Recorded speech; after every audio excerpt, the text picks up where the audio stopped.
এই নিরাপত্তায় কাজ করবে আইন শৃঙ্খলা বাহিনী। আমি আমি আরেকটা বিষয় জানাই যে পুলিশ আজকের এই সমাবেশ ঘিরে কিন্তু পুলিশ বাড়তি নিরাপত্তা রয়েছে। আমি এই বিষয়ে একটু কথা বলবো।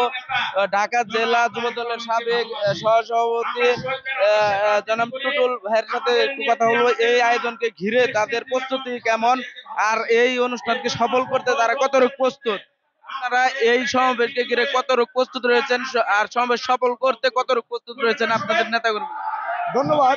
বাংলাদেশ জাতীয়তাবাদী দল একটি জনমানুষের দল, এটা বাংলাদেশের বৃহৎ দল।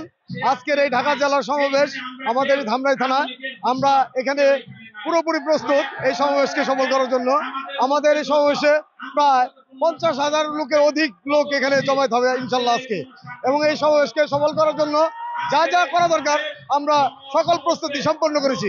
ধন্যবাদ। ধন্যবাদ। শুনছিলেন নেতাকর্মীরা বলছিলেন। আমি আরেকটা বিষয়, ধামরাইবাসীর প্রত্যাশা আজকে এই সমাবেশের মাধ্যমে ধামরাইবাসীকে বিএনপির মহাসচিব মির্জা ফখরুল ইসলাম একটি মেসেজ দিবেন। সেই মেসেজকে কেন্দ্র করে জানি ধামরাইয়ের রাজনীতি আরো গতিশীল পায়, এমনটাই প্রত্যাশা স্থানীয় নেতাকর্মীদের।